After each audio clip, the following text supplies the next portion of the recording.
Welcome, viewers. Today we uncover a very grim paradox of modern warfare.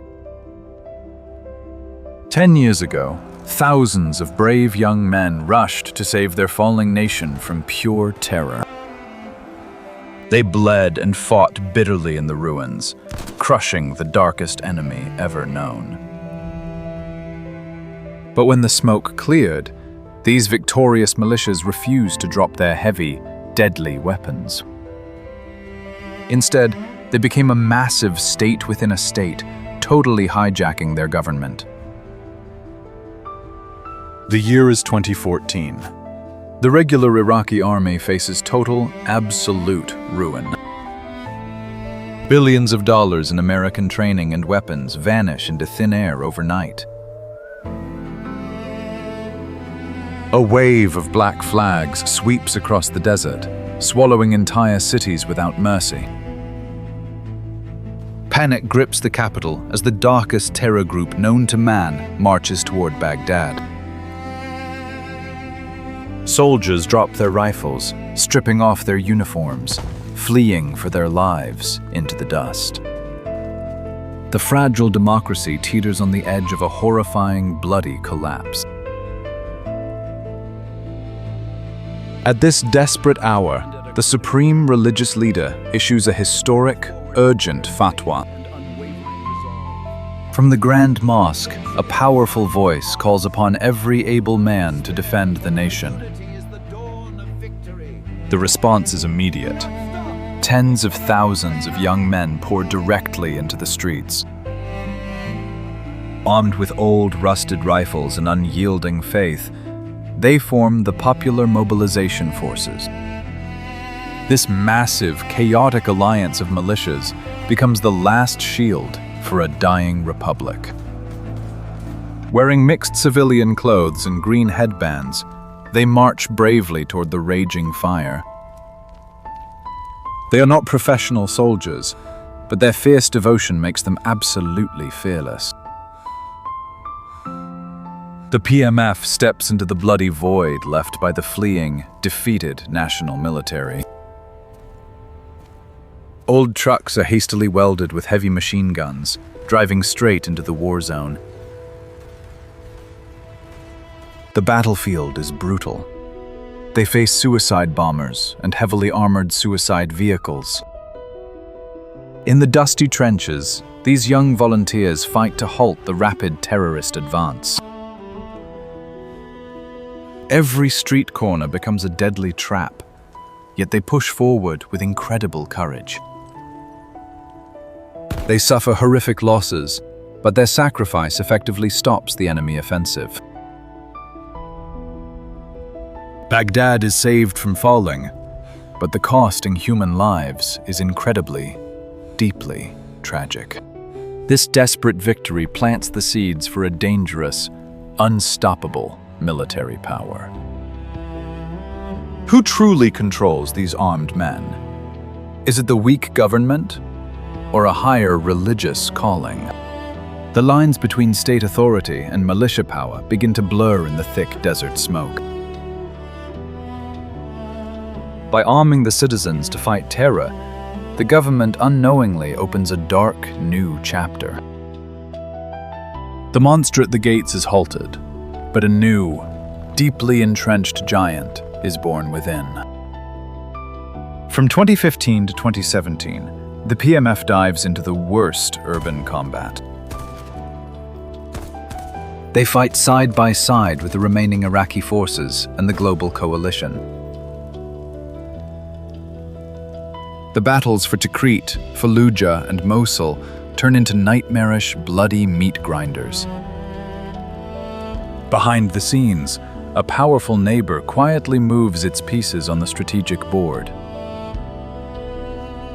Iran pours massive financial support, heavy weapons, and shadow advisors into the war.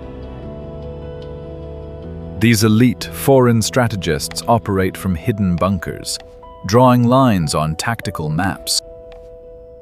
They transform raw, untrained volunteers into a highly lethal, organized fighting machine. The PMF fighters grow deeply hardened, surviving constant sniper fire and hidden bombs.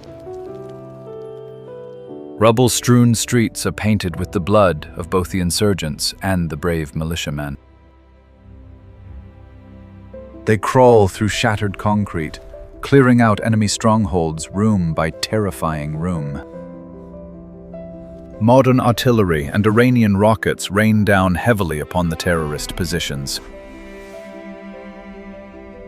The black flags of the insurgents are finally torn down and burned in the smoldering ashes. The PMF solidifies its reputation as the most effective ground force in the entire region. But this foreign backing comes with a very heavy, unseen price tag for the Iraqi state. Many militia commanders now pledge their ultimate loyalty to Tehran, not to Baghdad. The proxy war deepens. The battle to destroy ISIS secretly builds a foreign proxy army. As cities are liberated, the PMF establishes strict checkpoints along the major highways. They plant their own colorful religious flags, marking their newly conquered, bloody territory. Citizens returning to their ruined homes realize that a completely new authority rules them. The state army watches helplessly as the militias parade their heavy, Iranian-made weapons. The war against terror officially ends, but the heavily armed PMF refuses to simply go home. If you were the Prime Minister, how would you disarm the very heroes who saved your country? Demanding they surrender their weapons could trigger a massive, devastating civil war. The political trap snaps shut. The militias use their war hero status to demand real power. They argue that shedding blood for the nation earns them the eternal right to govern it. Our control is absolute and eternal. Commanders swap their dusty tactical vests for tailored, very expensive political suits. The fighters become heavily armored veterans, operating vast networks of military bases. They are no longer a desperate volunteer force. They are an unstoppable military elite. The balance of power completely shifts. The savior has now firmly taken the nation hostage. Baghdad prepares to sign a painful decree, legally surrendering to its own creation. In 2018, the Iraqi government makes a highly controversial, historic decision. They officially integrate the PMF into the National Armed Forces security apparatus. Now the militias receive massive, regular salaries directly from the state treasury budget. They are equipped with modern combat gear, heavy Kevlar armor, and customized assault rifles. However, this integration is a dangerous illusion. A mere signature on a piece of paper. The PMF operates entirely outside the command structure of the official Iraqi army. They take direct orders from their own supreme commanders, ignoring the helpless prime minister. With state funding secured, they aggressively expand their deep grip on the national economy. They control border crossings, taking highly lucrative illegal tolls from passing merchant trucks. Lucrative reconstruction contracts in destroyed cities fall directly into their powerful hands. The militia commanders build a sprawling, wealthy empire hidden behind their military ranks. But their ambitions are not just economic. They actively pursue a violent, foreign agenda. Loyal to Iran, they turn their heavy weapons against the American forces stationed in Iraq. Tensions explode as the militias launch coordinated, deadly rocket strikes on coalition bases. American soldiers crouch behind concrete blast walls, bathed in the eerie red glow of alarms. The sky is torn apart by incoming artillery, pushing the region to the brink of all-out war. The Iraqi government is trapped in the middle, completely powerless to stop the escalating fire. They cannot arrest the PMF commanders, fearing a violently bloody uprising in the capital.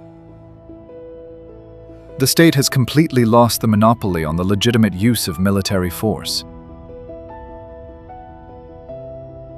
This is the classic definition of a failed state, masked by heavily armored military parades. A shadow war rages in the darkness. Elite commanders are targeted in precise, lethal strikes. Assassinations and drone attacks turn the ancient desert into a highly volatile chessboard. The streets frequently echo with the angry chants of thousands, demanding violent, bloody revenge. The PMF uses these tense moments to further justify their permanent armed presence in cities. They claim they are the only true defenders against imperialist forces and hidden terror. Critics who dare to speak out against their vast corruption are quietly, permanently silenced. Activists and journalists vanish into the dark, kidnapped by unmarked, heavily armed vehicles. Fear replaces the initial gratitude the citizens once felt for these brave, fighting volunteers. The brave liberators have morphed into a new, heavily armed, and untouchable ruling class. The nation bleeds its resources to feed a monster that openly defies its own fragile laws. We arrive at the present day. The transformation of the Iraqi state is entirely complete. The PMF stages massive, imposing military parades, completely overshadowing the regular army. Tens of thousands of hardened veterans march in perfect, terrifying formation across the square. They roll out heavy tanks, armored vehicles, and showcase their absolute, unquestioned power. Supreme commanders stand confidently on high balconies, looking down upon their vast, loyal empire. The tactical diorama of the nation shows their influence deeply woven into every single province. According to modern scholars, dismantling this giant network is now practically impossible. They have deeply embedded themselves into the very political DNA of the fractured republic. The government in Baghdad exists merely as a fragile shell, a hostage to its own creation.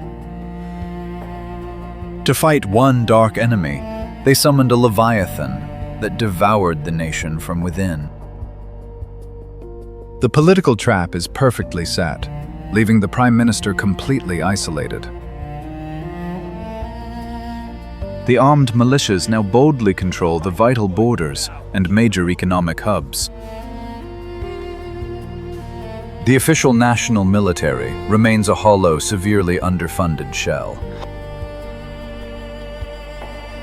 Any brave politician who dares to challenge their absolute rule is quickly silenced. The very citizens who once cheered their grand, bloody victories now live in deep, dark fear. These heavily armed factions are now a permanent, absolutely unstoppable force. Iran continues to use this massive shadow army to project intense regional power. Foreign coalition bases remain constant targets for sudden, devastating rocket strikes. The paralyzed justice system cannot legally prosecute a single powerful commander. They operate completely above the fragile law, answering only to their religious lords. This is the deeply tragic legacy of a nation forced to outsource its military defense. A desperate, bloody deal was made to survive, but the ultimate cost was independence. The terrifying Leviathan has fully awakened, and it will never be chained again. The future of the country remains tightly gripped in the iron hands of radical factions. But these powerful militias are no longer relying solely on their old, rusted rifles. They are rapidly adopting a shockingly cheap new technology to dominate the skies. This highly lethal robotic warfare will completely change the deadly battlefield forever. By using armed militias, Iraq accidentally gave up its sovereignty to dark shadows. Was this alliance a necessary evil, or the death of independence? Tell us right now. If you enjoyed this deep analysis, please like, share, and subscribe for more epic videos.